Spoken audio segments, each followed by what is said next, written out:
las más claras que yo creo que he oído en mi vida, y además iba dirigida directamente a ti, así que te cedo el honor de explicar lo que ocurrió. Ahora lo cuento. Y luego hubo un par de compañeros que vivieron una experiencia muy extraña y ambos han querido contarla para el programa, así que vamos a escucharla. En primer lugar, oiremos a una de nuestras compañeras, una de nuestras viajeras, cuyo nombre permanecerá en el anonimato, que vivió una situación muy rara. Salíamos de la grabación del programa y al salir hacia la zona de la escalera que sube al primer piso, había una persona parada que me hizo parar en seco. Tenía una mirada aterradora. No podía seguir adelante. Era como si me traspasara. Era una mirada maligna como nunca hubiera imaginado. Llegaron dos compañeras y me preguntaron qué me pasaba al verme que estaba allí parada en seco.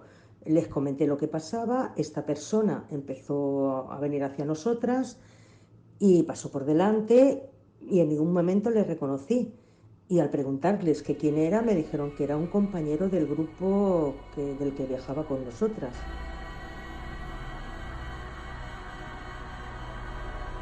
Pues la verdad es que no tengo ni idea de lo que era, pero que desde luego era algo aterrador, que no pensaba que yo nunca pensé que me iba a pasar esto, porque creo que cuando vamos a alguna historia de estas mantengo bastante bien el tipo, no me sugestiono fácilmente. No sé lo que sería, pero la verdad es que me dio terror. Y luego el compañero que protagonizó esa situación sin quererlo también nos explicará qué sintió él, qué vivió y qué explicación le da a lo que pudo ocurrir. Después de la grabación sentí mucha curiosidad por visitar las salas del sótano en las que nos encontrábamos, salvo en el salón donde estábamos todos reunidos. Las dos salas contiguas estaban a oscuras y al salir me crucé con una de las compañeras que me di cuenta que una de ellas retrocedió mirándome al pasar por su lado. Me llamó la atención, pero no le di ni siquiera importancia. Tras curiosear un poquito por las salas, tomé la decisión de volver al grupo, dándome cuenta que al pasar otra vez junto a ella, ya miró con cara de pánico, retrocedió aún mucho más, dándose cuenta las compañeras que tenía al lado. Bueno, yo no supe qué hacer, la verdad. Me quedé un poquito helado, ¿no? Seguidamente pues tomé la decisión de salir a la terraza y allí estuve un buen rato. Pasados unos minutos, ella apareció y me dijo: ¿te puedo hacer una pregunta? Y le dije: por supuesto. ¿Tú te has dado cuenta de algo? Un poco sorprendido, viendo lo que me venía, le dije que sí, que me había dado cuenta de algo. Inmediatamente ella rompió a llorar. Volvió a mirarme con cara de pánico, con cara de susto, y titubeando ya me contó qué es lo que había visto en mí, una persona con unos ojos y una profundidad que a mí me dejó un poquito descolocado. Hombre, sentir sí noté en el descanso de la grabación del programa, pues hicimos una parada técnica, cuartos de baño y tal, y me quedé yo solo en el cuarto de baño. Y noté un escalofrío, pues como noté en el claro del bosque, que se me pusieron los pelos que parecía, un oso con un calambrazo bien pegado. Eso es lo que noté, no, en principio no noté nada más. Transmitía una maldad a través de esa mirada que la descolocó, pero totalmente. De hecho, 2-3 días después aún me miraba con cara de medio susto. Bueno, pues ahora me toca a mí, al canto rodado del programa, el que ni siente ni padece, y por supuesto cuando se producen fenómenos extraños soy siempre el último en enterarme, pero porque me lo contáis vosotros, porque realmente yo no aunque lo tenga delante, bueno, pues no me entero.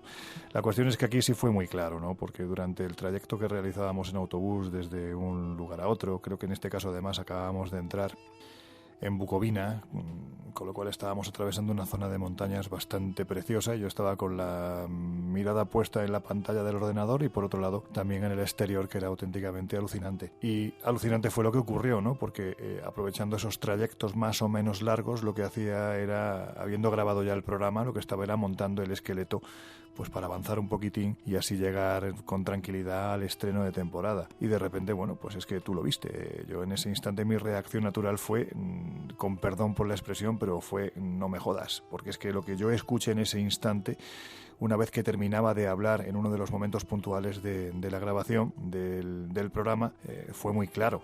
Yo lo escuché muy claro y además lo que hice fue aislar las diferentes pistas que utilizamos para la grabación. Es decir, para que nos entendáis quienes nos estéis escuchando, nosotros utilizamos 3 micrófonos. Cada micrófono iba a una pista independiente de la grabadora profesional que estábamos utilizando. ¿Qué quiere decir esto? Que lo que yo oí, lógicamente, si hubiera sido una voz de exterior, una voz de los que nos encontrábamos allí, se tendría que haber registrado en todas y cada una de las pistas que estábamos utilizando, es decir, se tendría que haber colado por los 3 micrófonos y sin embargo, al aislar cada una de las pistas, resulta que ese contenido solo se colaba a través de mi micrófono. Cosa que no me agrada especialmente porque lo que entendí en ese momento, bueno, si os parece, no lo voy a decir todavía. Os voy a poner la grabación original y después pondremos la ampliación de sonido de ese momento puntual para ver qué oís. Venga, vamos con la grabación original. Pero sí hay que decir que hace no mucho tiempo surgió otra posibilidad. Se decía que estaba en Nápoles. Y ahora ampliamos bastante el volumen de ese contenido final que se cuela justo cuando yo termino de hablar. A ver qué oís.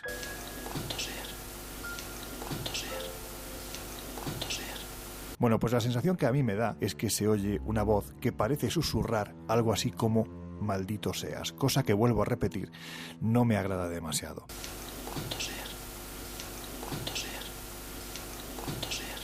Pero de lo que no hay duda es que, bueno, pues sí tiene que ver en cierto modo, con la historia trágica que se ha vivido en este lugar donde estábamos celebrando, donde estábamos realizando la grabación del Colegio Invisible. Bueno, pues porque como ya os comentamos durante el programa del estreno, este viejo hotel con más de 500 años ha pasado por diferentes etapas y sobre todo por diferentes tragedias, ¿no? La última que se recuerda, pues, fue la del incendio que se produjo en una de las estancias y donde fallecieron, como ya comentamos, 2 miembros de una misma familia. Cuentan los propios trabajadores de este hotel. De hecho, después de esta grabación, el recepcionista, por ejemplo, nos corroboró una y otra vez que los fenómenos paranormales son tremendamente habituales. Bueno, pues lo que se cuenta es que a veces eso que se produce en el lugar donde grabamos el primer Colegio Invisible, pues a veces es amable y otras veces, bueno, pues te suelta lindezas como la que me soltó a mí. Yo no sé de dónde procedía esta voz. Quiero pensar que tiene una explicación física. Yo no soy tan escéptico, digo siempre, como Jesús, pero sí mantengo un sano escepticismo y de hecho además prefiero pensarlo porque, bueno, pues porque el contenido que transmite no es precisamente agradable. Dicho lo cual, bueno, pues este es el resumen de lo que aconteció aquella noche, que fue una noche tremendamente larga en la que los 20 viajeros que recorríamos Rumanía en aquellos días, pues la verdad es que pudimos dormir poco y sí os aseguro que charlar mucho, y además fueron charlas verdaderamente deliciosas en este viejo hotel sobre lo que había ocurrido, sobre las posibles explicaciones, en fin, esos momentos que no se olvidan. Así que os dejamos ya con el programa de hoy. Venga, que os divirtáis.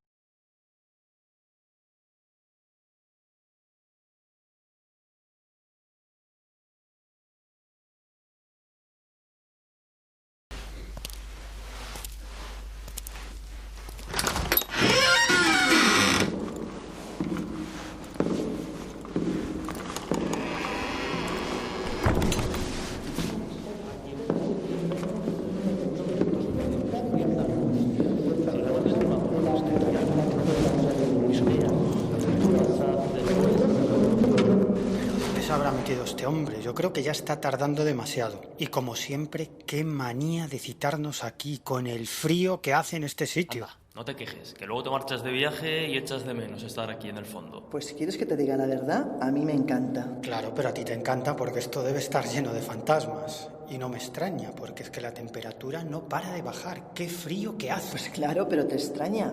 A ver, el Colegio Invisible es muy antiguo y tiene muchas historias que contar.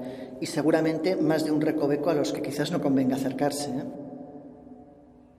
Bueno, pues venga, vamos allá. Ahora sí, vamos a abrir desde aquí, puesto que la semana pasada fue un programa un poquito especial, ¿no? Para comenzar temporada, decidimos que qué mejor sitio que la Transilvania con todos los mitos y las leyendas que tiene. Pero oficialmente vamos a abrir las puertas de la nueva temporada del Colegio Invisible precisamente desde aquí, desde el Colegio Invisible. ¿Y sabéis qué? Que en esta temporada, si ya hemos empezado con sorpresas, a lo largo de las próximas semanas os vamos a dar muchas más. Comenzamos. Ya era hora, hombre, que estábamos esperándote. Buenas, caballero. Muy buenas, hombre. Yo la verdad es que estoy deseando empezar ya el curso en este colegio. Todo lo contrario de lo que me pasaba cuando iba al cole de chaval, que ya desde el primer día es que me daban ganas de salir de allí corriendo. Bueno, pues oficialmente ya hemos empezado la nueva temporada del Colegio Invisible y como es lógico no podíamos dejar de hacer uno de los primeros episodios, uno de los primeros capítulos desde aquí mismo, desde el mismo Colegio Invisible. Porque oye, si nos va bien hacerlo así desde hace tiempo, las tradiciones ya sabéis que no hay que cambiarlas. Yo particularmente además siempre lo digo, las respeto muchísimo. Pues mira, no soy especialmente supersticioso, pero después de todo lo que hemos contado en los viajes y el mal rollito que da a veces este lugar, casi que sí, vamos a dejarlo como está, que de momento no ha ido la cosa a más. Cuando son buenas no hace falta, la verdad. Claro. ¿Para qué cambiar la tradición de morirnos de frío? Pudiendo estar en un sitio con calorcito, pues ¿para qué, no? Pues eso, nada, sigamos con la tradición. Si os parece, coged vuestras cosas y nos vamos a la biblioteca, porque vamos a empezar con un tema que vosotros y vosotras, a lo largo de los meses pasados, nos habéis pedido que lo tocáramos, pero es un asunto tan inmenso que resulta muy complicado estructurarlo. Así que hoy nos vamos a acercar a una de sus múltiples aristas, posiblemente la que más argumentos y veracidad le da precisamente a este asunto. Hoy os vamos a contar lo último que está surgiendo, a nivel informativo, de uno de los grandes secretos de Estado de los gobiernos civilizados del mundo, los ovnis, los objetos volantes no identificados. Dicen que el mayor enigma de todos los tiempos. El Pentágono ha confirmado que está investigando la existencia de ovnis, de objetos voladores no identificados. Siempre nos hemos imaginado que puedan ser como este que están viendo. En todo caso, el Pentágono considera que pueden ser una amenaza. ¿Qué sabemos de esto en estos instantes? José Ángel Abad. ¿Pero qué es eso? Es lo que gritaban sin creérselo los pilotos que patrullan y protegen la costa este de los Estados Unidos. Se acaba de revelar, durante 2 años divisaron objetos voladores no identificados a velocidades supersónicas, colándose incluso entre sus patrullas. Informaron oficialmente a la Oficina de Amenazas Avanzadas, que es quien en el Pentágono investiga si hay o no ovnis. Los expertos aseguran que tiene que haber alguna otra explicación, pero por ahora nadie ha dado con ella. ¿Qué es esa cosa? Mira cómo vuela. Los militares estadounidenses acaban de detectar un objeto volador no identificado, lo que conocemos como ovnis. Está girando. Ocurrió casi a diario entre el verano de 2014 a marzo de 2015. Estos ovnis podrían alcanzar los 10.000 metros de altura a una velocidad hipersónica. Aquí, en el Pentágono, por primera vez, admiten que siguen con esa investigación para garantizar la defensa de la patria contra posibles sorpresas. Se trata, según el Departamento de Defensa, de identificar cualquier maquinaria extranjera que pueda ser una amenaza, incluso los vídeos vienen con documentación, lo que demostraría que son auténticos. El primero muestra un objeto desconocido que está siendo reconocido por el dispositivo infrarrojo de un avión de combate. El segundo es de otro avión de combate que se encontró con el objeto. El programa de identificación avanzado terminó hace unos 7 años, pero el Pentágono nunca dejó claro si el programa de ovnis seguiría en activo.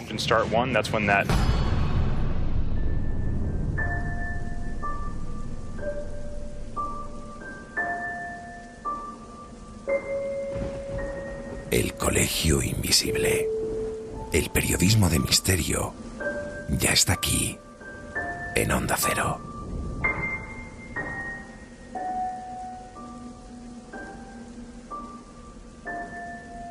A ver, Miguel, hoy aparte del frío me imagino que estarás feliz, ¿no? Porque con mayúsculas, es que este es tu tema.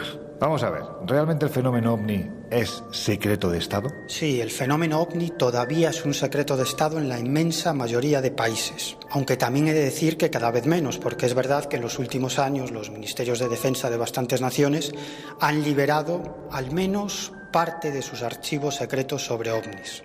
Por ejemplo, en el caso de España, pues el Ejército del Aire Español desclasificó sus archivos OVNI, fijaos, en un año tan lejano como 1992. En ese año comienza la desclasificación de los archivos OVNI del Ejército del Aire Español. Vamos, que yo creo que en el año 1992 Jesús ni había nacido. Y luego, bastantes años después, pues ya vino la desclasificación de archivos OVNI de otros gobiernos, como por ejemplo el de Francia, el de Gran Bretaña, el de Suecia o el de Dinamarca, entre otros. Y más recientemente tenemos el caso del Pentágono, que no hace demasiado, pues no le quedó más remedio que reconocer que efectivamente en su seno actuó un organismo dedicado nada más y nada menos que a la investigación del fenómeno OVNI. Bueno, yo creo que tiempo tendremos de hablar de todo esto a lo largo del programa, al menos eso espero, ¿no? Pero si os preguntáis, a ver, ¿por qué los ejércitos del aire de los diversos países o por qué los gobiernos de diversos países ocultan la existencia del fenómeno OVNI? Bueno, sería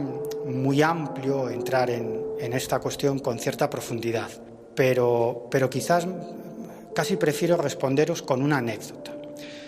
En cierta ocasión estuve charlando en una base militar española con un alto cargo del Ejército del Aire que estaba muy interesado en el fenómeno OVNI y sobre todo lo que pretendía era intercambiar puntos de vista con un experto en OVNIs, en el fenómeno OVNI. Claro, en teoría ese experto en OVNIs era yo.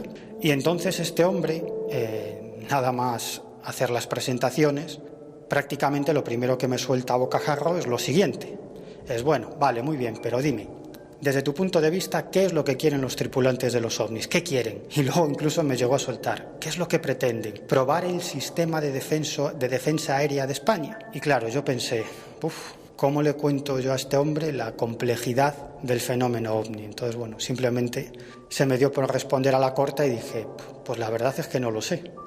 Y entonces el hombre miró a una persona que me acompañaba, a otro militar, que era quien me había presentado a este alto cargo, y le dijo, vaya, ¿y este es el experto en OVNIs que me traes? Pues vaya experto, ¿no? Y nos reímos a gusto. Y a lo largo de la conversación que mantuvimos yo le pregunté, vamos a ver, sé que el Ejército del Aire es cierto que inició un proceso de desclasificación en el año 1992, pero también sé que hay muchos informes sobre OVNIs que todavía son secretos y que no se han desclasificado. ¿Por qué? Y yo creo que su respuesta fue absolutamente sincera.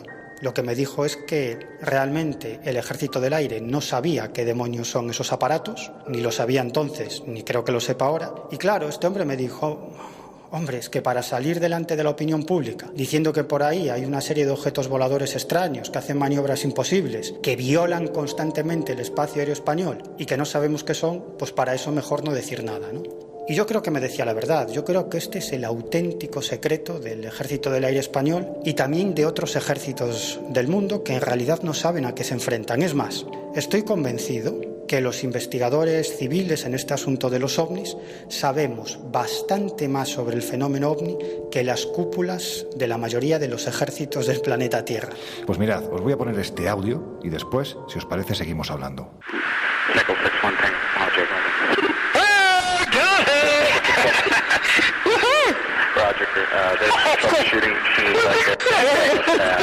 Did you box moving target? No, I took an auto track. Oh, okay. Oh my gosh, dude. Wow, look at that. Acabamos de oír a uno de los pilotos de caza altamente cualificados reaccionar de manera natural ante algo que parece estar jugando con ellos, ni más ni menos que a 33.000 pies de altura, casi 11 kilómetros. Antes de ir al suceso en cuestión, a ver, parece sorpresa real. Yo entiendo que algo así no se puede disimular, ¿no? A ver, está claro que cuando se habla con pilotos se les llama testigos de élite, no por desmerecer a otra clase de testimonios o a otra clase de testigos, sino porque está claro que se les presupone un conocimiento del cielo y de lo que surca los cielos importante, ¿no? Un conocimiento profundo. Por tanto, cuando algo de estas características pasa ante sus ojos, pues está claro que a priori, si es algo identificable o reconocible, es muy probable que puedan hacerlo. Por tanto, pues no, efectivamente, esta reacción de sorpresa, de incredulidad, de no saber muy bien qué se está presenciando, pues es difícil de fingir.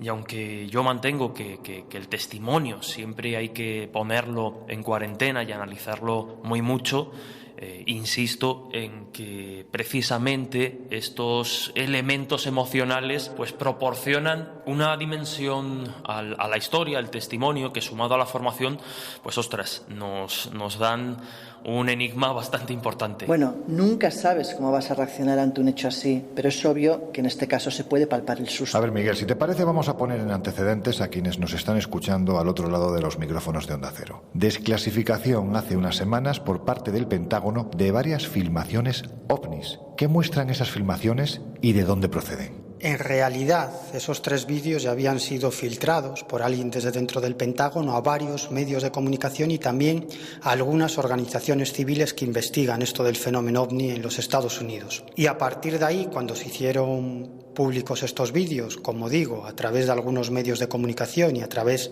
de organizaciones que investigan el fenómeno ovni, pues empezó la discusión sobre si estos vídeos pertenecían realmente al Pentágono o no. Y en realidad lo que hizo el Pentágono no es desclasificar esos 3 vídeos, esas 3 filmaciones de ovnis, que como digo ya eran conocidas, sino que lo que hizo el Pentágono es reconocer que efectivamente esos vídeos son de su propiedad, que son verídicos y que lo que muestran pues son una serie de objetos voladores no identificados filmados por las cámaras que llevan incorporadas los cazas de combate que habían salido en persecución de esos objetos voladores no identificados. De hecho, el Pentágono emitió una nota oficial en la que, como digo, además de reconocer que esos vídeos le pertenecían y que eran verídicos, esa nota decía lo siguiente: la publicación de las filmaciones no afecta a ninguna capacidad o sistema sensible de defensa y no afecta a las investigaciones posteriores de incursiones militares en el espacio aéreo por parte de fenómenos aéreos no identificados. Es decir, que lo que venía a decir el Pentágono con esta nota es que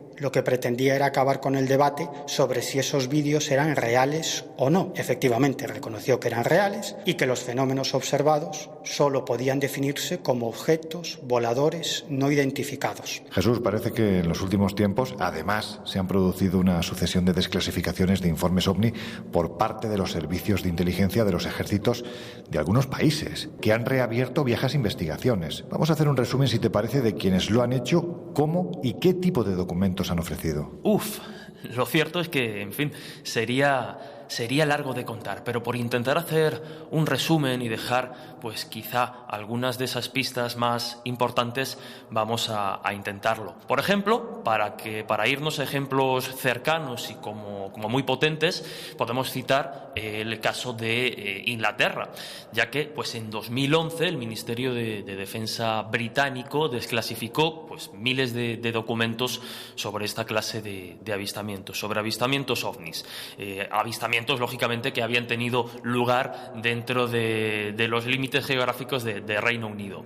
En este caso, en el caso del gobierno británico, fueron más de 8.500 páginas las que se hicieron públicas a través de los archivos nacionales y bueno, pues había muchos expedientes hasta el momento considerados secretos que revelaban detalles muy interesantes, ¿no? Nos encontrábamos con pues detalles de avistamientos de ovnis, con informes, con fotografías, con dibujos de los testigos, investigaciones, detecciones de radar inusuales.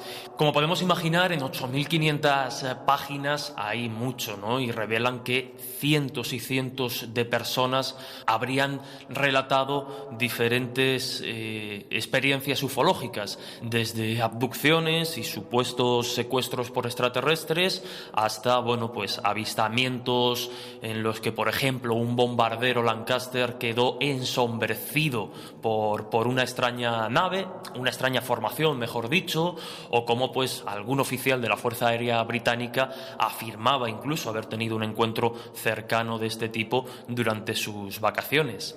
No lo hemos dicho, pero los documentos abarcarían pues prácticamente la década de los 70. Estaríamos hablando de un periodo entre 1978 y 1987, lo que abarcarían estas páginas. Y vemos, como digo, pues ahí se pueden ver tendencias, evolución del fenómeno y cómo la Fuerza Aérea Británica, la RAF, la famosa RAF, fue bombardeada con llamadas de cientos y miles de personas hablando pues de platillos volantes, ¿no? o de extrañas formaciones. Oye, otro de los momentos creo que más especiales para los ufólogos de medio mundo fue precisamente cuando en el año 2017 la CIA desclasificó más de 12 millones de documentos. 12 millones de documentos relativos al fenómeno OVNI. Anda, cuéntanos. Efectivamente, y desde luego es impresionante escuchar solo la cifra. Por tanto, bueno, pues cabe matizar que no se desclasificaron exactamente hace unos años, en 2017, cuando surgió la noticia, sino que estos documentos llevaban desclasificados desde hace ya muchos años, con la única desventaja de que para poder consultarlos pues había que desplazarse a Maryland, a un edificio en concreto donde además pues había muy pocos ordenadores destinados a consultar estos documentos. Por lo tanto, lo que sucedió hace unos años fue que la CIA pues digitalizó y puso a disposición de todo el mundo de una manera mucho más sencilla a través de Internet pues todos estos documentos. Cabe señalar que, bueno, pues en estos documentos no nos encontramos, yo diría que afortunadamente, solo con información de casos ovnis o relativos al fenómeno ovni, sino que, bueno, pues encontramos documentos pues relacionados con otros temas más geopolíticos y también muchos documentos relativos al interés por el gobierno estadounidense pues en capacidades paranormales. Hace no mucho hablábamos precisamente del proyecto Stargate, del fenómeno de la visión remota y efectivamente pues entre estos miles y miles de archivos nos encontramos pues ese reconocimiento o esa oficialización de que efectivamente el gobierno de Estados Unidos investigó en el fenómeno de la visión remota y estuvo interesado en personajes como, por ejemplo, el mismísimo Uri Geller, ¿no? Del que sale su nombre por ahí relacionado con esta clase de investigaciones. Como anécdota, ¿no? La curiosidad de que en esos documentos se habla de que el mentalista demostró su habilidad de percepción paranormal de un modo convincente y ambiguo. De hecho, siguiendo esa tendencia de 2017, la CIA anunciaba pues a través de sus perfiles en redes sociales la desclasificación de 10 documentos, vamos a decir, bastante importantes relacionados con el fenómeno OVNI. En este caso, son documentos que irían desde la década de 1940 a 1950 y la que ha sido conocida o ha sido denominada por los investigadores y expertos como pues la época dorada del fenómeno OVNI. Estos documentos de hecho ya han generado bastante posicionamiento por parte de escépticos, de creyentes, en fin. Hay casos, pues, por ejemplo, más extraños, como pues el de un avistamiento al este de Alemania en 1952. Hay también referencia pues a un ovni en forma de cigarro avistado sobre Barcelona en 1952, el 22 de mayo, a una altura de unos 2.000 metros aproximadamente. En fin, como vemos, hay de todo y es una oportunidad tremenda para la investigación y para el que quiera consultarlos. Están en inglés, eso sí, ¿no? Ahí hay que manejar el idioma, pero insistimos, ¿no? La cantidad de documentos es tal que es abrumadora. Hay elementos para investigar durante años y recordemos que solo es una parte de lo que está pendiente por desclasificar.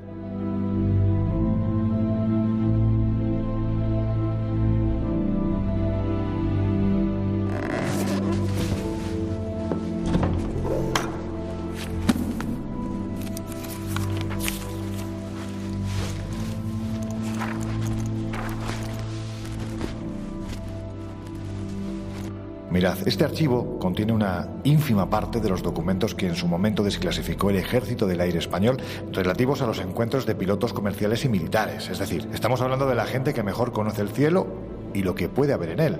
Bueno, pues eso, se hablaba en estos documentos de los avistamientos que habían tenido. Documentos que hasta entonces tenían el sello de máxima confidencialidad, materia reservada. Pero Laura, hay que decir que en esto fuimos pioneros, ¿verdad?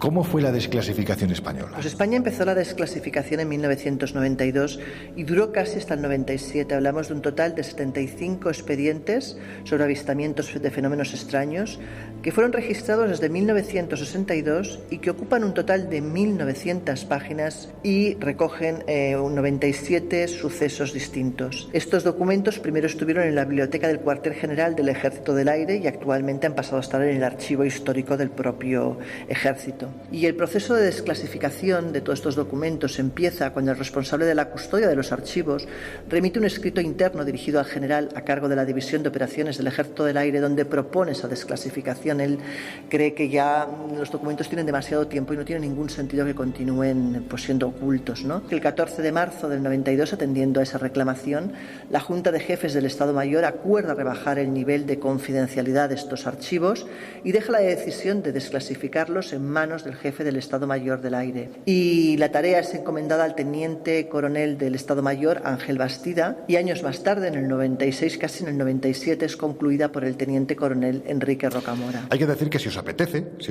consultar este amplio archivo de documentos desclasificados, los tenéis todos digitalizados en www.bibliotecavirtualdefensa.es. Si te parece, vamos a poner un ejemplo del tipo de caso que nos podemos encontrar precisamente en estos documentos. Pues mira, te voy a poner no uno, te voy a poner dos casos. El primero es un documento que ocupa 84 páginas, que habla de la noche del 24 de noviembre de 1974, donde se suceden varios avistamientos que empiezan a las 7:30 en la isla de Gran Canaria. El primero es el teniente coronel del Ejército del Aire y su hija que circulan por una carretera y ven una luz blanca y brillante en el cielo que va dejando estela, que además se desplaza a gran velocidad y que pocos segundos después desaparece. Pues 15 minutos más tarde, un avión de Iberia despega de Tenerife con destino a Las Palmas de Gran Canaria, en una noche de lo más clara y además sin más aviones en pista, cuando de pronto ve una luz muy potente que está enfrente suyo y que además parece dirigirse hacia ellos. El caso es, como te puedes imaginar, lo primero que pensaron es que los controladores se habían vuelto locos, se habían despistado y había un avión que no estaba controlado. Llaman a la torre de control y la torre de control responde que ahí no hay nadie más y que además ellos no ven ninguna luz en la pantalla, pero ellos sin embargo continúan viendo esa luz. Bueno, pues minutos más tarde, hablamos ya de las 8:20 de la tarde-noche, un eco no controlado en dirección norte-noreste empieza a detectarse y ven que se aproxima a unas instalaciones militares que son las V8 a una velocidad de más de 900 km/h. De hecho, los soldados que están allí ven una luz fija en el firmamento que se mueve alrededor del centro y además a gran velocidad.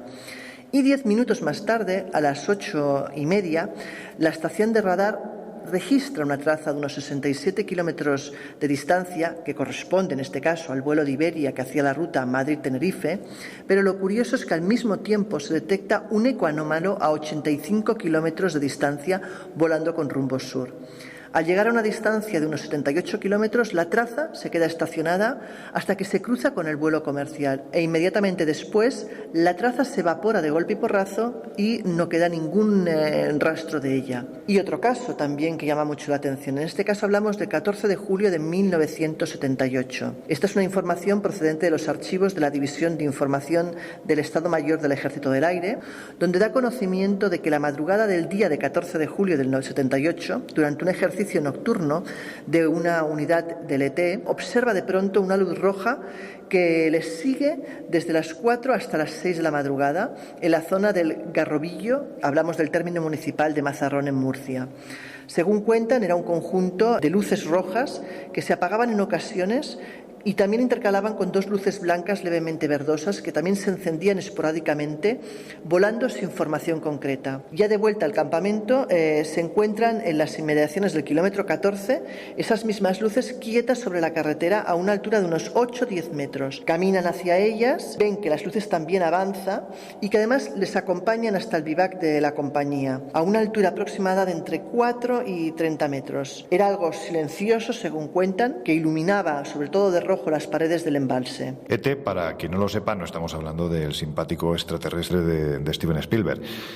es Ejército de Tierra. Si os apetece, os vamos a ir colgando los enlaces en nuestras redes sociales de estos archivos digitales por si queréis brujulear. Ya sabéis, estamos en @coleinvisibleoc en Twitter y también en Facebook y en Instagram como El Colegio Invisible en Onda Cero. Ahí vamos a ir poniendo los enlaces a los documentos desclasificados más importantes relativos a los ovnis, más importantes de la historia reciente de nuestro país. Y aún así, a pesar del ejercicio aparente de transparencia que realizó hace 30 años nuestro Ejército del Aire, la desclasificación española no estuvo exenta de polémica. Y al parecer, según dicen los investigadores y periodistas que profundizaron en la forma en la que se desclasificaron estos documentos, esa polémica estaba muy bien fundamentada.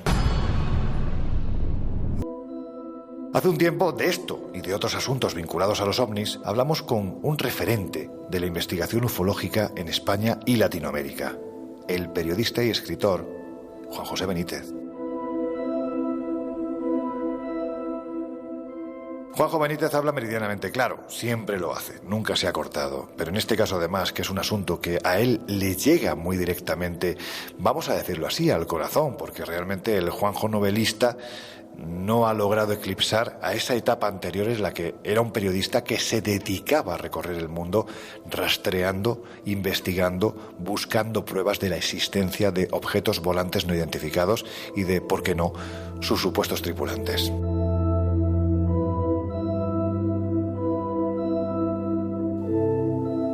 Juanjo, como te conozco, sé que estoy haciendo una primera pregunta que no deja de ser absolutamente retórica, pero creo que es obligada.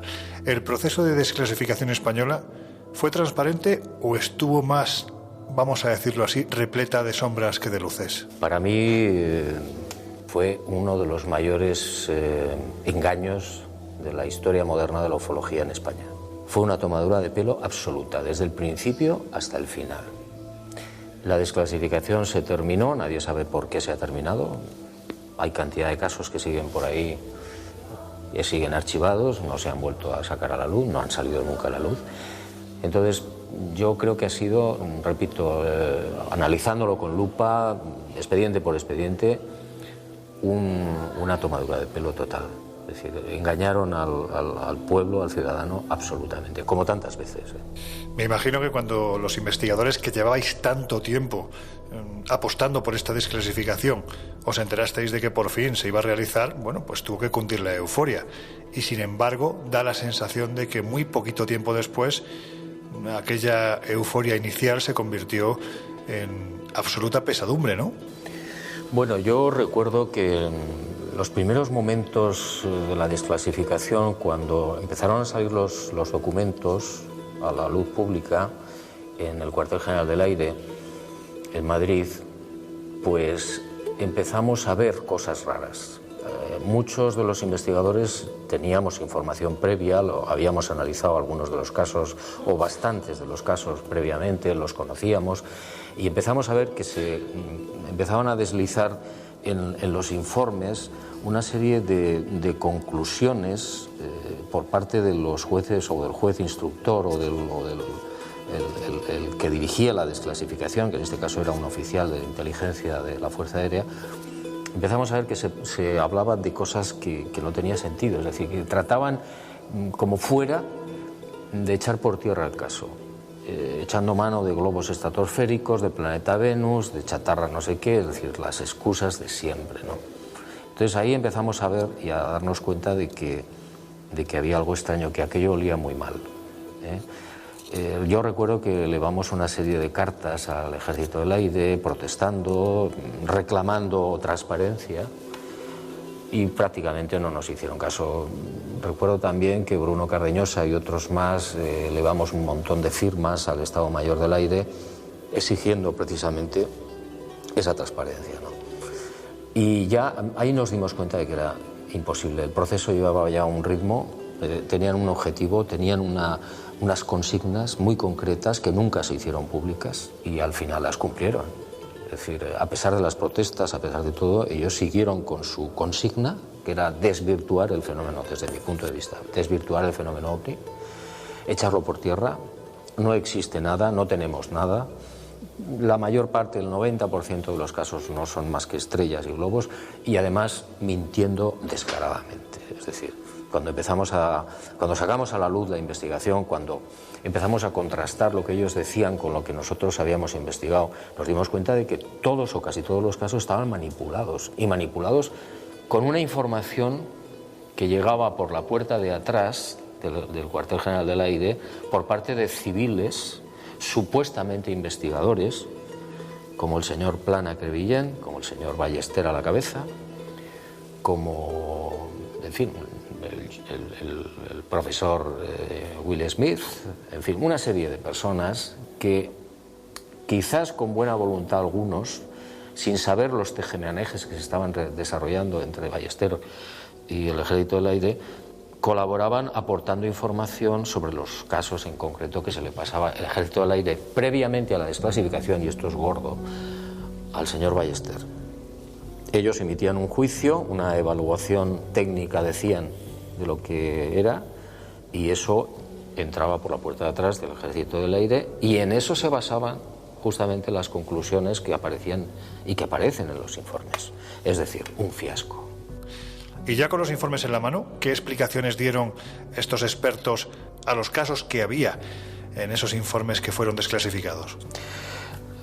¿Te refieres a los expertos, entre comillas? Evidentemente, entre comillas y muy grandes. Bueno, la gente que trabajó, colaboró con la Fuerza Aérea en este sentido, pues dicen ni más ni menos lo que siempre han dicho. Es decir, tampoco nos pilló de sorpresa explicar que el caso famoso de mayo del 68, que se vieron una serie de naves, de objetos en España, salieron los cazas y dijeron, no, hombre, las conclusiones, estos son globos franceses, ¿no? Yo recuerdo que nos fuimos a Aire-sur-la-Dour, en Francia, hablamos con los franceses en el centro de lanzamiento de globos, y entonces con las fechas de los casos, 15 de mayo, 17 y 18 de mayo del 68, creo recordar, dijimos, a ver, ¿qué lanzamientos hubo esos días? Nos dieron todos los documentos y efectivamente en algunos casos coincidía que se habían lanzado globos, pero no habían pasado los Pirineos, habían salido hacia Francia, ¿no? Hacia de donde se habían lanzado. Entonces los pillamos porque ni siquiera la Fuerza Aérea había tenido la precaución mínima de preguntar al centro de lanzamiento de globos de Francia si efectivamente habían pasado los Pirineos hacia aquí, hacia España. Entonces los pillamos, es decir, y todas las demás explicaciones eran idénticas. Es decir, el planeta Venus. Yo recuerdo una de las manipulaciones más espantosas de la desclasificación, que fue un caso que protagonizaron dos pilotos de Iberia. Creo recordar que era el Iberia 435, volaba de Mallorca a Madrid. Salió y despegó a las 21:05 de la noche de febrero, 25 de febrero del 69. Entonces vieron un objeto en el morro del avión, reportaron el asunto, en fin, toda la historia, ¿no? Lo desclasifica el Ejército del Aire y te encuentras con la gran sorpresa de que es el planeta Venus. Y te pones a estudiar y te das cuenta de que los militares habían cambiado la hora del despegue del avión de Iberia de Palma de Mallorca para hacerlo coincidir con la posición del planeta Venus. Es decir, si el avión despegó de Mallorca a las 21:05 local, las 9 de la noche, los militares lo cambiaron a las 21 Zulú, que son una hora más, las 22 local. En ese momento el avión de Iberia ya estaba en Barajas, aterrizado. Es decir, todas las manipulaciones eran así de vergonzosas. Esto se hizo en la época de Franco, febrero del 69. Claro, nadie podía respirar.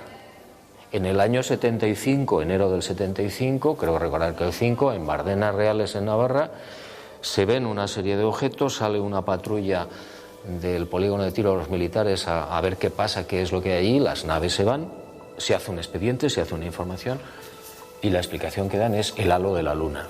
Cuando se desclasifica el informe, muchos años después, en el 92, resulta que viene la explicación real, lo que pasó, lo que contaron los militares, no la explicación que dio la Fuerza Aérea a la prensa, mintiendo. Entonces, bueno, todas las explicaciones prácticamente, o casi todas, son de este orden, son de esta categoría absolutamente vergonzosa. Entonces, por eso digo que la desclasificación es un fraude. pero un fraude mayúsculo. Bueno, pues teniendo ya claro que hubo una manipulación y que por lo tanto, como tú dices, la desclasificación fue un fraude, ¿cómo entra en contacto el Ejército del Aire con esta gente? ¿Quiénes formaban parte de este grupo? ¿Y de qué forma actuaban?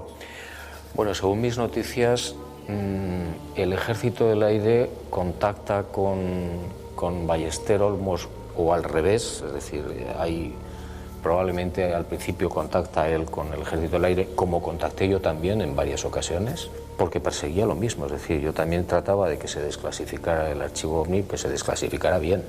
Bueno, por otra serie de razones que quizás, no sé, algún día podemos hablar de él, aunque están en mi página web, a mí no me dejaron aparte, y entonces los servicios de inteligencia de la Fuerza Aérea contactaron con este señor, se prometieron amor, supongo, mutuo.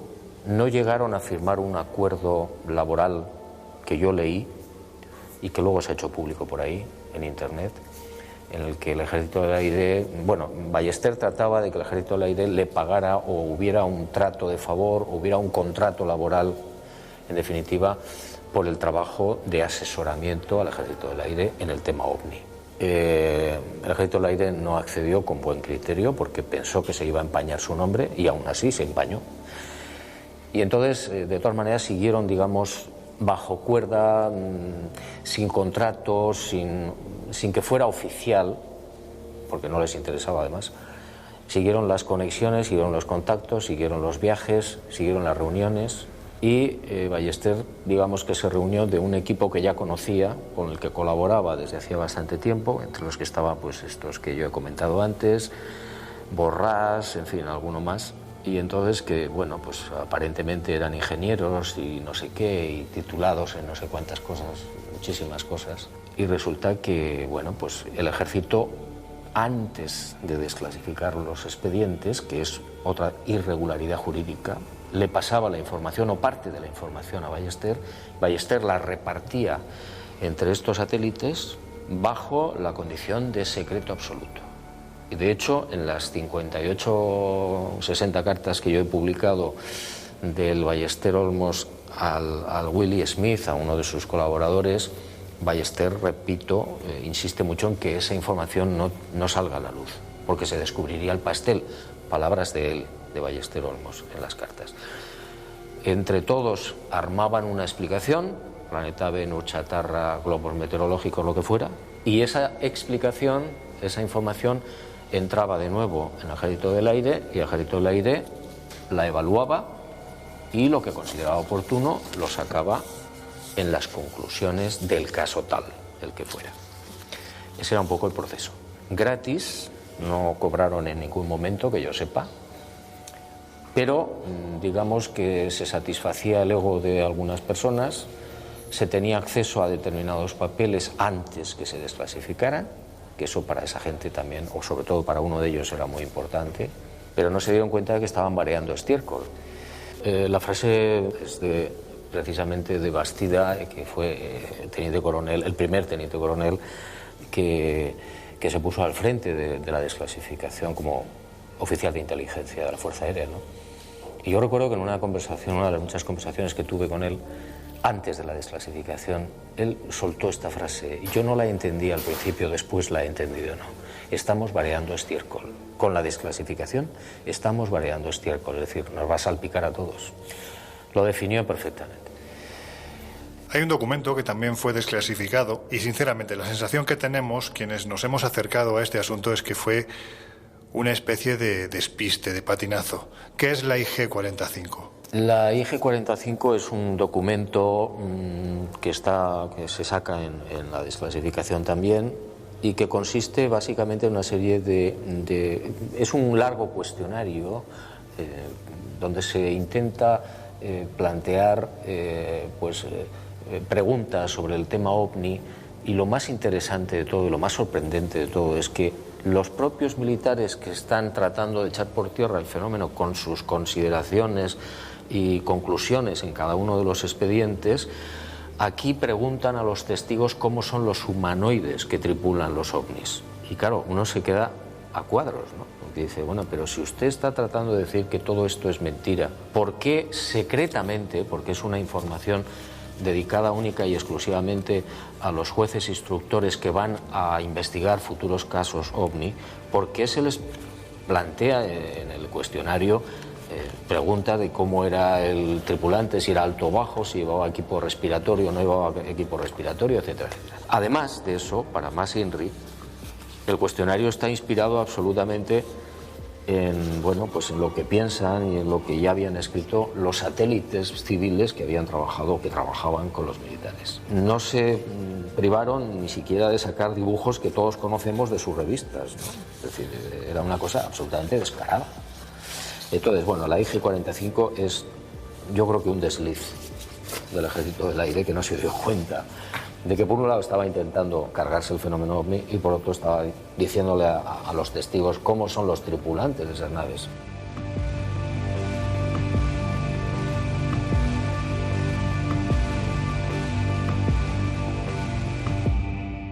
Juanjo, si tuvieras que destacar un caso de los que se contienen en los informes desclasificados, no solo por su espectacularidad, vamos a decirlo así, sino también por la evidencia de la manipulación que se realizó sobre el mismo, ¿cuál sería?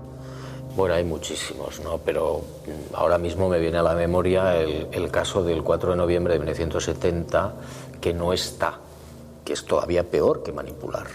Es decir, es un expediente que no está, y yo lo tengo. Es decir, ¿cómo se explica? Pues no lo sé.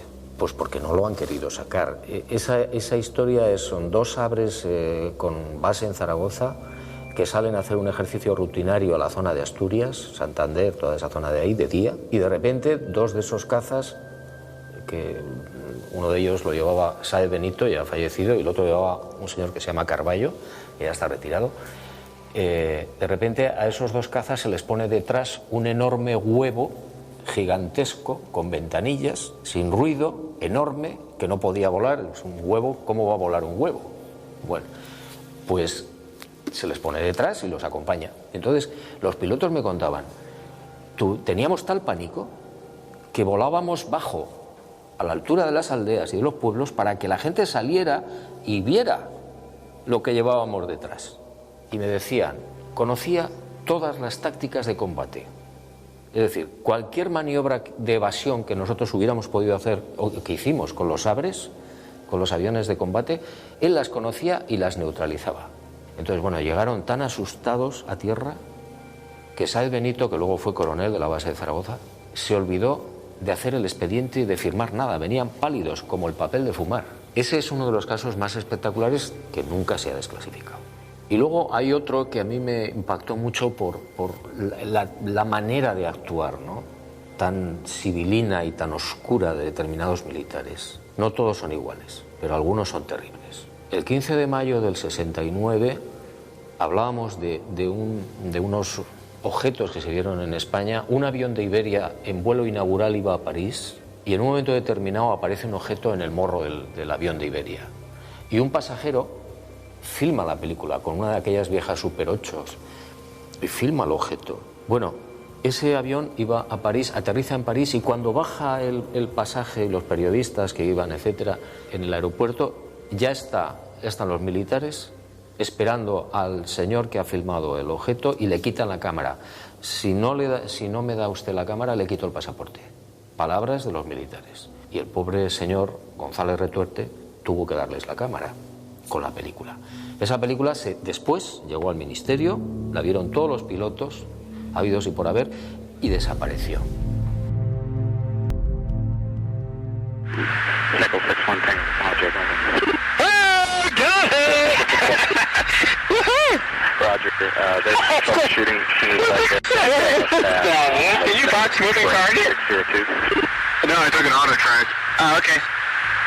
Oh my gosh, dude. Wow. Abríamos el Colegio Invisible de hoy con este sonido. La sorpresa de unos pilotos, unos auténticos Top Gun, asustados porque eran incapaces de explicar, de interpretar qué era esa especie de peonza voladora metálica, que literalmente estaba jugando con ellos, y además a velocidades vertiginosas. Oye, Miguel, estas filmaciones al parecer están vinculadas con el programa OVNI del Pentágono. por su traducción del inglés vendría a ser algo así como Programa Avanzado de Identificación de Amenazas Aeroespaciales. ¿Qué nos puedes contar sobre este programa?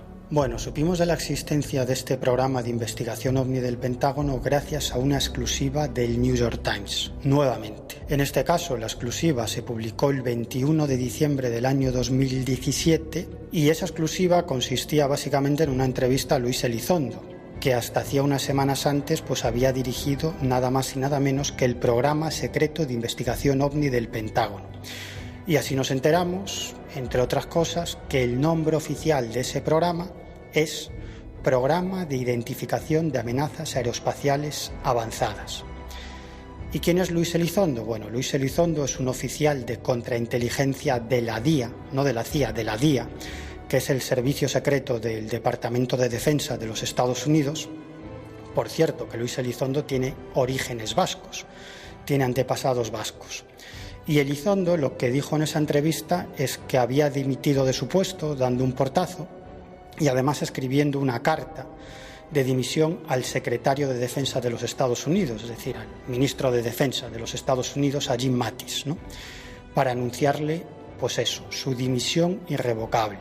Y en esa carta de dimisión que hizo pública, Luis Elizondo pues decía textualmente lo siguiente, que el ejército de los Estados Unidos debe prestar más atención a todos los informes de la Marina y otras instituciones del Ejército que han experimentado interferencias en plataformas de armamento militar, causadas por sistemas aéreos inusuales que demostraron un despliegue de capacidades muy superiores a las de la generación actual de aeronaves. Casi nada. Y las razones que esgrimía Luis Elizondo para esta dimisión eran fundamentalmente dos. Por un lado, denunciaba el excesivo secretismo del programa de investigación OVNI del Pentágono, cuyo objetivo no era conocer el origen del fenómeno OVNI, sino fijarse en qué tecnología empleaban los OVNIs, fijarse en su método de propulsión e intentar replicar esta tecnología por parte del ejército de los Estados Unidos. Es decir, que este programa tenía una finalidad fundamentalmente militar y Luis Elizondo creía que debería abrirse más al ámbito civil, sobre todo a las universidades y a determinados científicos que pudiesen aportar en esta investigación del fenómeno OVNI. Y por otro lado, Luis Elizondo denunciaba que altos cargos del Pentágono y de la comunidad de inteligencia de los Estados Unidos estaban intentando cargarse ese proyecto de investigación OVNI.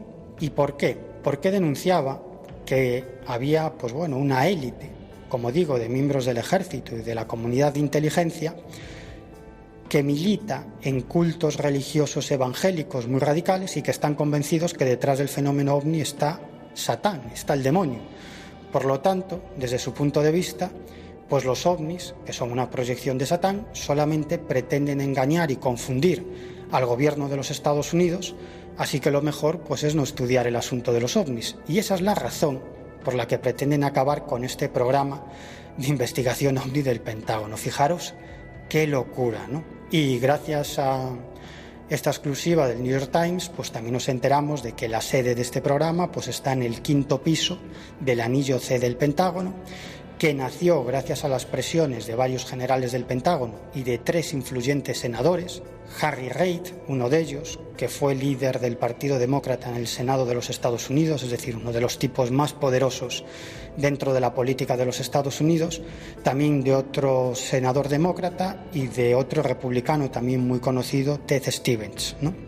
Y que además este programa de investigación OVNI del Pentágono pues contrató a una empresa privada, Bigelow Aerospace, propiedad de un multimillonario, de Robert Bigelow, para que analizara ciertos datos e incluso parece que ciertos materiales vinculados con los ovnis, ¿no? Este tipo, Robert Bigelow, pues como digo, es el dueño de una empresa aeroespacial que además llegó a lanzar 2 módulos espaciales experimentales, el Génesis 1 y el Génesis 2, y que su objetivo pues es fabricar a gran escala hábitats espaciales tripulados, como por ejemplo hoteles orbitales, laboratorios de investigación e incluso fábricas, ¿no? Y Bigelow, este multimillonario, es muy conocido que está muy interesado por el mundo de los ovnis y las anomalías, y de hecho entre el año 1995 y 2004 creó un instituto para la investigación del fenómeno OVNI, de toda clase de anomalías, como las mutilaciones de ganado, y contrató a algunos de los mejores científicos de los Estados Unidos para que investigaran este tema. Nada más y nada menos. Y además Robert Bigelow y Harry Reid, es decir, este importante, este poderoso político de los Estados Unidos, pues son íntimos amigos y comparten un interés común, que es su interés por el fenómeno OVNI. Y de esta gente parte este proyecto de investigación OVNI del Pentágono.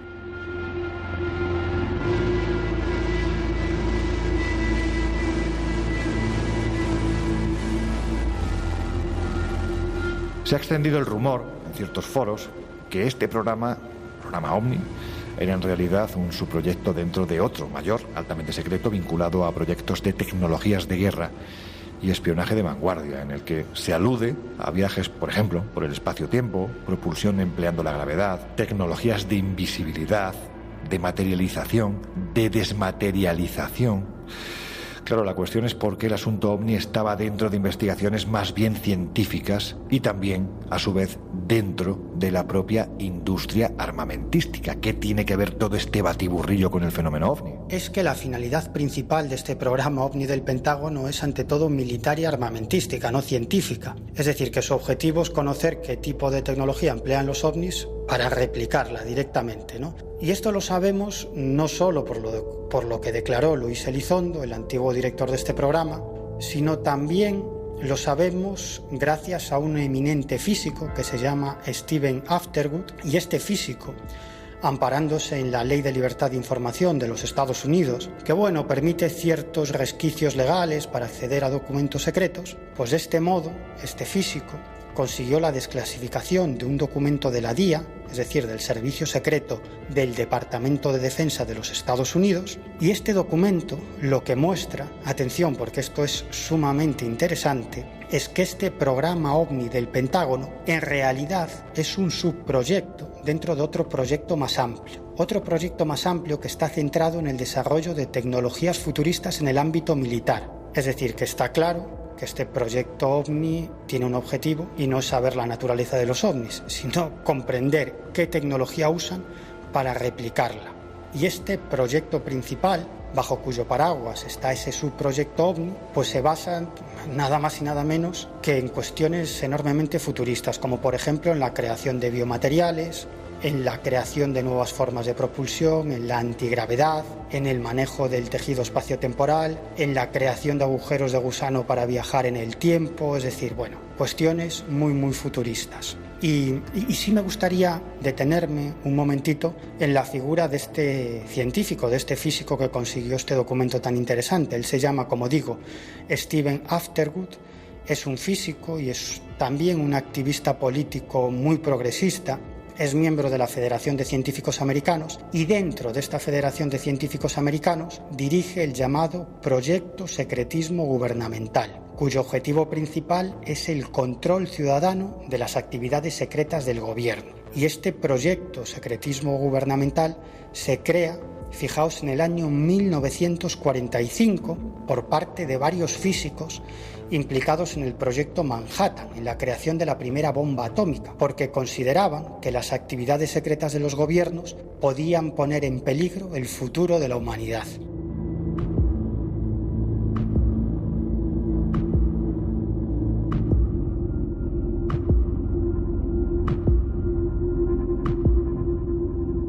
Oye, si seguimos con esa mezcla, ovnis y armas, hay que decir que ese programa OVNI del Pentágono casi seguro que investigó casos que salieron hace unos años, 4 o 5 años, en los que se aseguraba que los no identificados penetraban en el espacio de seguridad de lanzamiento de misiles nucleares de Estados Unidos, al punto, decían los testigos, de que inutilizaron esos misiles e incluso llegaron a tomar el control de los mismos.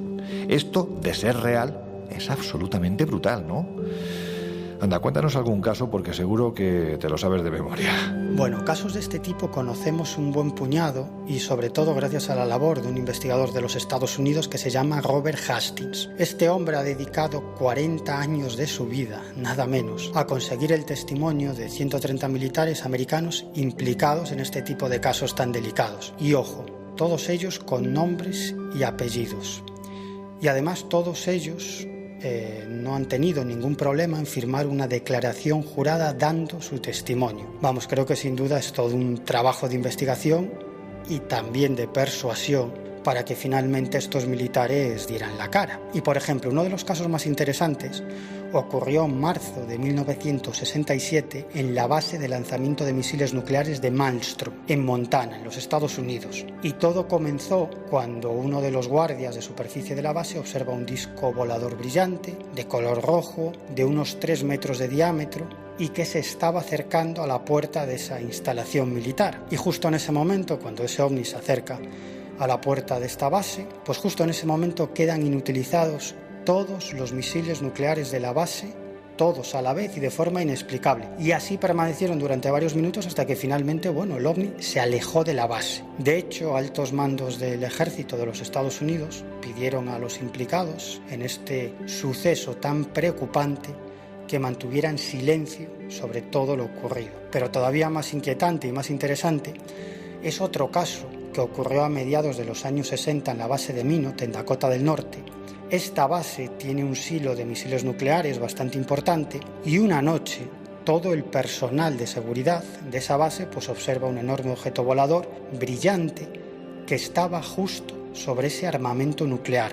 Según los militares, este ovni se desplazaba de un lugar a otro y lo increíble es que a los pocos minutos las consolas de control de esos misiles nucleares comenzaron a fallar. Y no solo eso, sino que al menos 8 misiles nucleares se activaron solos. La situación, fijaos, llegó a ser de tal tensión que los mandos de la base ordenaron la inhabilitación de todos los misiles porque tenían miedo de que esos misiles nucleares fueran activados y lanzados por ese ovni que estaba sobre la instalación militar, nada menos. Este documento es muy interesante porque, como decía hace unos minutos el maestro Benítez, se les escapó.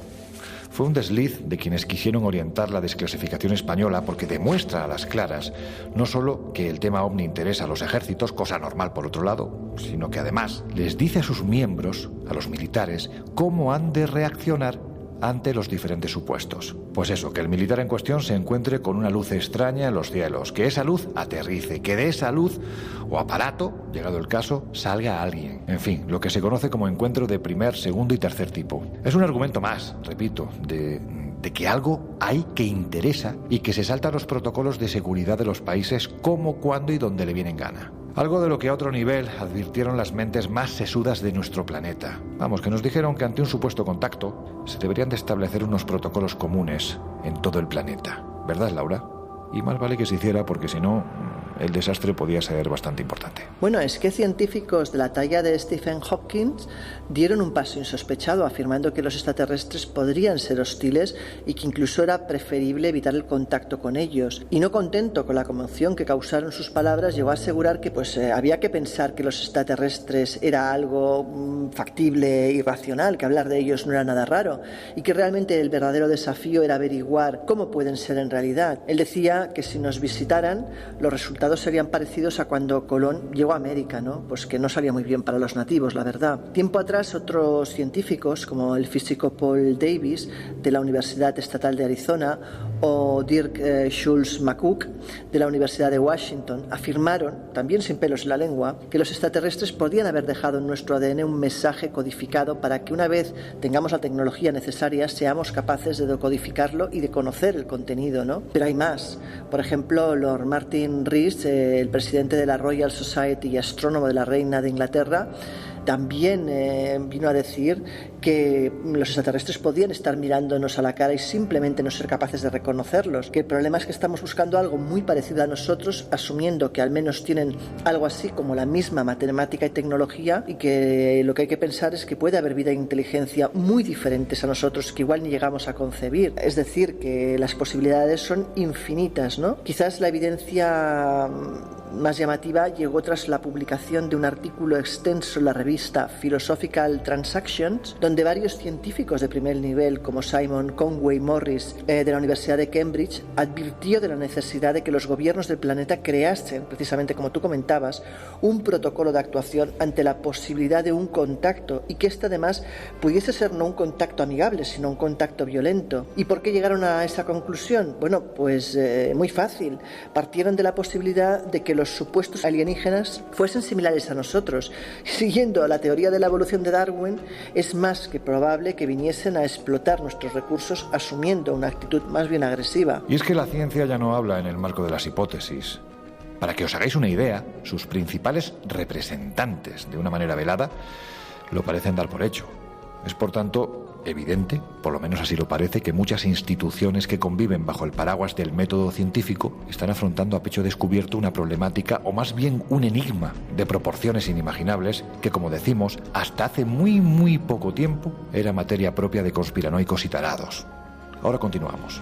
Miguel, hay casos que no forman parte de ningún archivo militar, simplemente porque los testigos, con el primero con el que hablaron, fue precisamente contigo. Y yo creo que también con el último. Oye, ¿qué fue lo que ocurrió en la base de Morón de la Frontera? Base militar, que quede claro. Pues ocurrió un caso absolutamente extraordinario. La base aérea de Morón de la Frontera, en Sevilla, sabéis que es una de las más importantes de toda España, probablemente junto a las bases de Rota, en Cádiz, y Torrejón de Ardoz, en Madrid. Es una base conjunta hispano-estadounidense, así que bueno, os podéis imaginar que la seguridad allí es máxima. Por eso es tan extraordinario que un objeto volador no identificado penetre como Pedro por su casa en esta base, en esta instalación militar. Y eso es precisamente lo que sucedió una noche de invierno del año 1981. Y uno de los principales testigos de este caso, un teniente del Ejército del Aire y controlador aéreo militar que simplemente identificaremos como Felipe, en su momento tuvo a bien compartir esta experiencia con el investigador Fran Contreras y conmigo. Éramos aproximadamente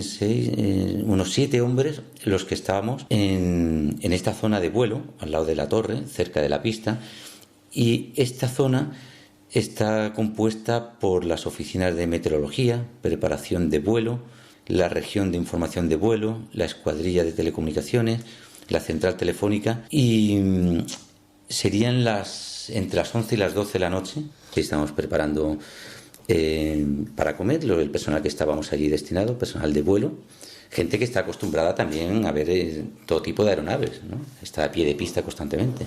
Cuando, al ser de noche, pues en estos recintos, como bien sabéis, hay gente de seguridad. Esta seguridad se incrementa por la noche con patrullas, con retenes, con personas con animales.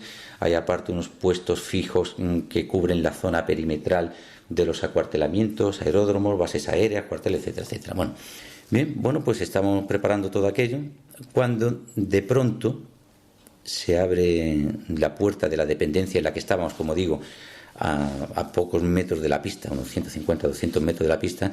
Uno de los soldados de seguridad esa noche entra con la cara desencajada, entró apresurado, como si tuviera miedo, pero no era miedo, era queriendo encontrar a alguien para dar la voz de alarma de que algo raro estaba ocurriendo. Y nos dijo, por favor, ¿podéis salir a pista y ver lo que está sobrevolando la pista? Bueno, desde luego hay que ver esta pista de despegue y aterrizaje de la base aérea de Morón. Y digo esto porque gracias al teniente Felipe, tanto Fran Contreras como yo, pues tuvimos la oportunidad de entrar en la base y estuvimos allí un buen rato junto a la pista de despegue y aterrizaje y también junto a la torre de control, y siempre con ese ensordecedor ruido de fondo de los Eurofighters, que son unos cazas de combate construidos por un consorcio europeo de tecnología aeronáutica. Pero bueno, estábamos en que uno de los militares que hacía labores de vigilancia por el exterior de esa base avisa al teniente Felipe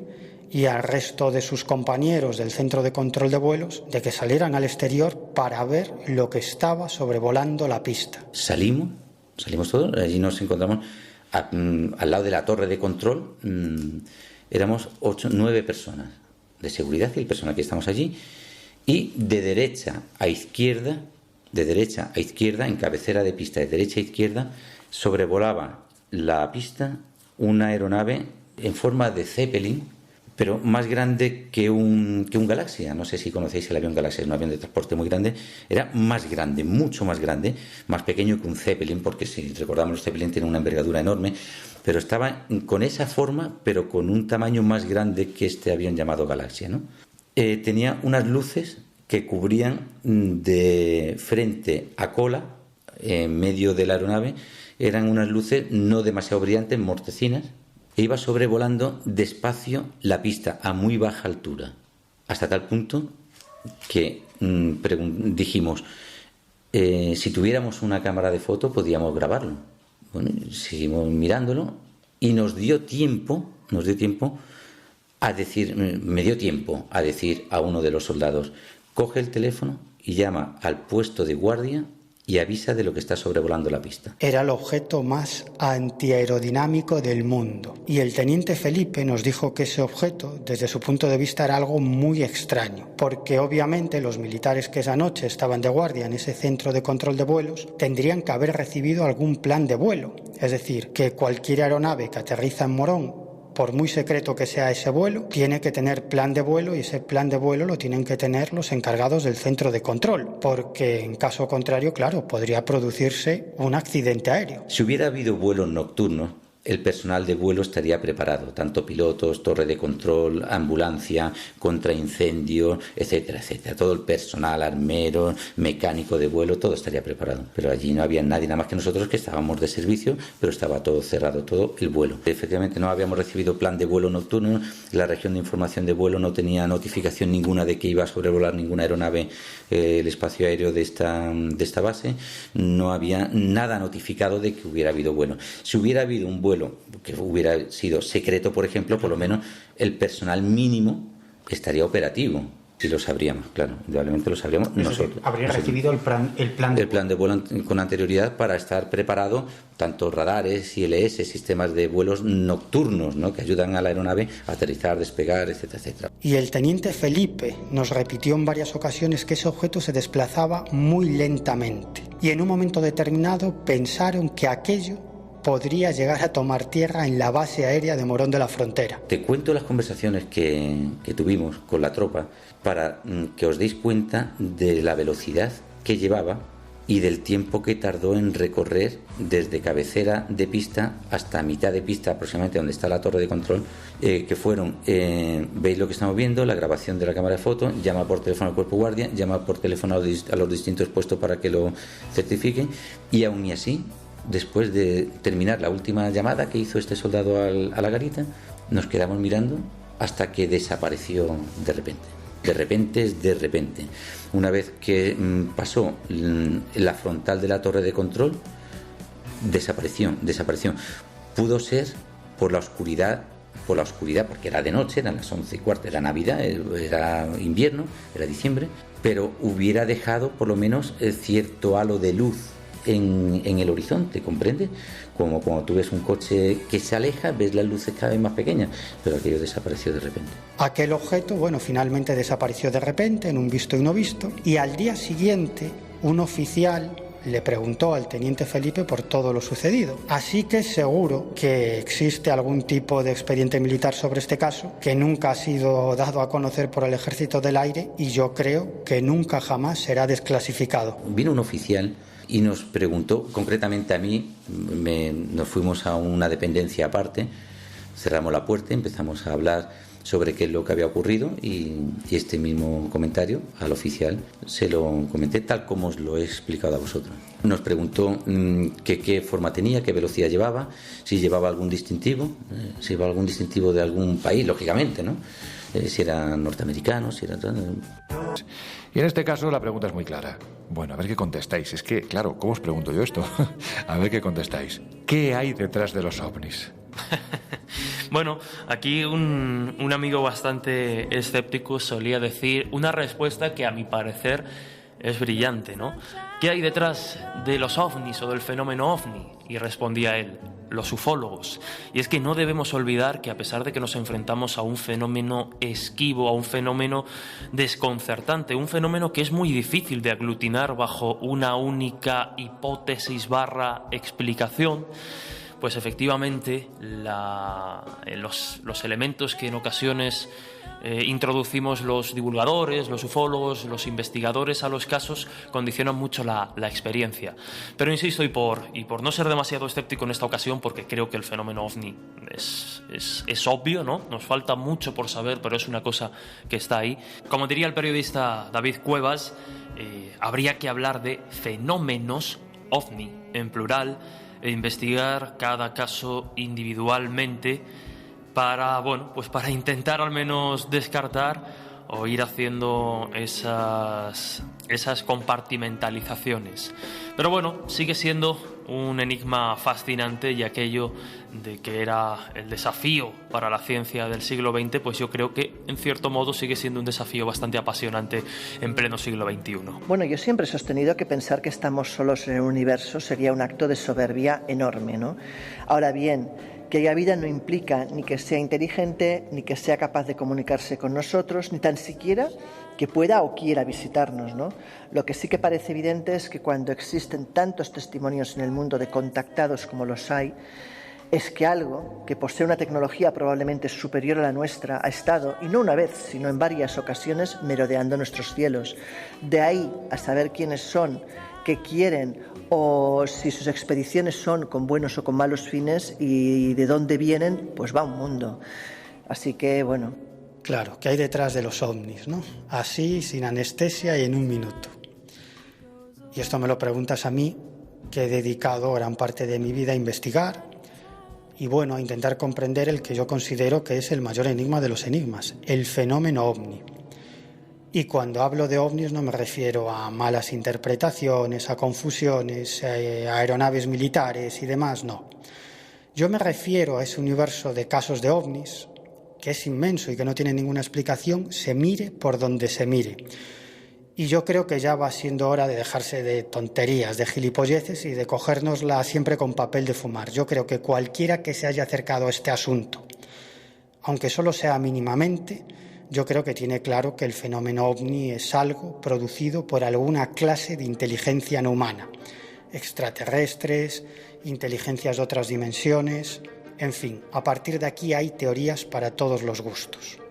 De hecho, en otro programa, si hay oportunidad, ya me detendré a explicar lo que yo creo que es concretamente esa inteligencia no humana, es decir, qué está detrás del fenómeno ovni y cuáles son sus pretensiones respecto a nosotros, respecto a los seres humanos, respecto a la especie humana. Pero bueno, eso en otra ocasión, que no quiero liarme y ahora no tenemos demasiado tiempo.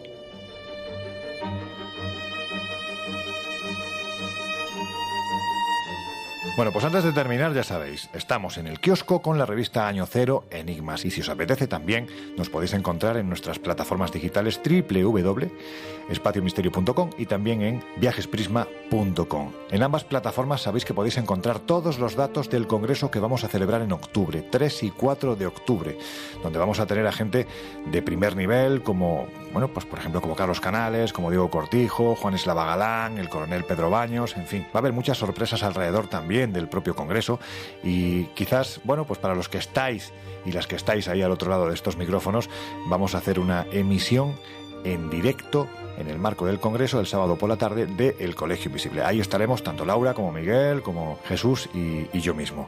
Así que ya sabéis, todos los datos están en viajesprisma.com y en espaciomisterio.com.